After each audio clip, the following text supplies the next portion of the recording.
Charlotte's Web, Chapter 18. The cool of the evening. In the cool of the evening, when shadows darkened the fairgrounds, Templeton crept from the crate and looked around. Wilbur lay asleep in the straw. Charlotte was building a web. Templeton's keen nose detected many fine smells in the air. The rat was hungry and thirsty. He decided to go exploring. Without saying anything to anybody, he started off. "Bring me back a word," Charlotte called after him. "I shall be writing tonight for the last time." The rat mumbled something to himself and disappeared into the shadows. He did not like being treated like a messenger boy. After the heat of the day, the evening came as a welcome relief to all. The Ferris wheel was lighted now. It went round and round in the sky and seemed twice as high as by day. There were lights on the midway, and you could hear the crackle of the gambling machines and the music of the merry-go-round, and the voice of the man in the Beano booth calling numbers. The children felt refreshed after their nap. Fern met her friend Henry Fussy, and he invited her to ride with him in the Ferris wheel. He even bought a ticket for her, so it didn't cost her anything. When Mrs. Arable happened to look up into the starry sky and saw her little daughter sitting with Henry Fussy and going higher and higher into the air, and saw how happy Fern looked, she just shook her head. My, she said. Henry Fussy. Think of that. Templeton kept out of sight. In the tall grass behind the cattle barn, he found a folded newspaper. Inside it were leftovers from somebody's lunch: a deviled ham sandwich, a piece of Swiss cheese, part of a hard-boiled egg, and a core of a wormy apple. The rat crawled in and ate everything. Then he tore a word out of the paper, rolled it up, and started back to Wilbur's pen.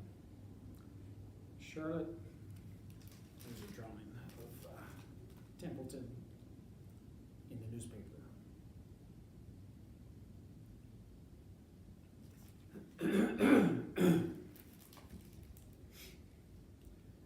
Charlotte had her web almost finished when Templeton returned, carrying the newspaper clipping. She had left a space in the middle of the web. At this hour, no people were around the pig pen, so the rat and the spider and the pig were by themselves.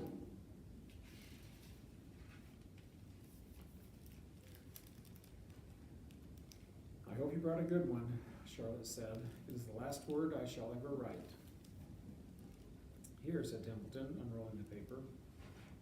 "What does it say?" asked Charlotte. "You'll have to read it for me." "It says humble," replied the rat. "Humble," said Charlotte. "Humble has two meanings. It means not proud, and it means near the ground. That's Wilbur all over. He's not proud, and he's near the ground." "Well, I hope you're satisfied," sneered the rat. "I'm not going to spend all my time fetching and carrying.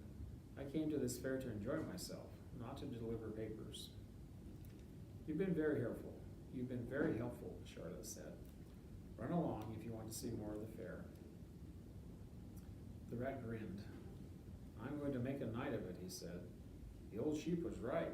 This fair is a rat's paradise. What eating! And what drinking! And everywhere good hiding and good hunting.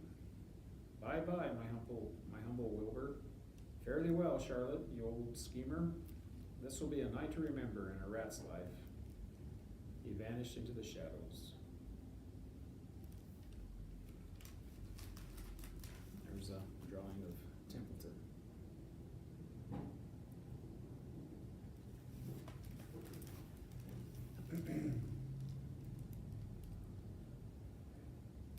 Charlotte went back to her work. It was quite dark now. In the distance, fireworks began going off. Rockets scattering fiery balls in the sky. By the time the Arables and the Zuckermans and Lurvy returned from the grandstand, Charlotte had finished her web. The word humble was woven neatly in the center. Nobody noticed it in the darkness. Everyone was tired and happy. Fern and Avery climbed into the truck and lay down. They pulled the Indian blanket over them. Lurvy gave Wilbur a forkful of fresh straw. Mr. Arable patted him. "Time for us to go home," he said to the pig. "See you tomorrow." The grown-ups climbed slowly into the truck, and Wilbur heard the engine start, and then heard the truck moving away in low speed. He would have felt lonely and homesick had Charlotte not been with him.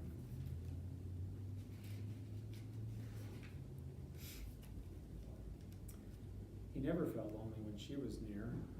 In the distance he could still hear the music of the merry-go-round. As he was dropping off to sleep, he spoke to Charlotte. "Sing me that song again about the dung in the dark," he begged. "Not tonight," she said in a low voice. "I'm too tired." Her voice didn't seem to come from her web. "Where are you?" asked Wilbur. "I can't see you. Are you on your web?" "I'm back here," she answered, "up in this back corner." "Why aren't you on your web?" asked Wilbur. "You almost never leave your web." "I've left it tonight," she said. Wilbur closed his eyes. "Charlotte," he said after a while, "do you really think Zuckerman will let me live and not kill me when the cold weather comes? Do you really think so?" "Of course," said Charlotte. "You are a famous pig, and you are a good pig. Tomorrow you will probably win a prize. The whole world will hear about you. Zuckerman will be proud and happy to own such a pig. You have nothing to fear, Wilbur, nothing to worry about. Maybe you'll live forever, who knows? And now, go to sleep." For a while there was no sound, then Wilbur's voice. "What are you doing up there, Charlotte?" "Oh, making something," she said. "Making something as usual."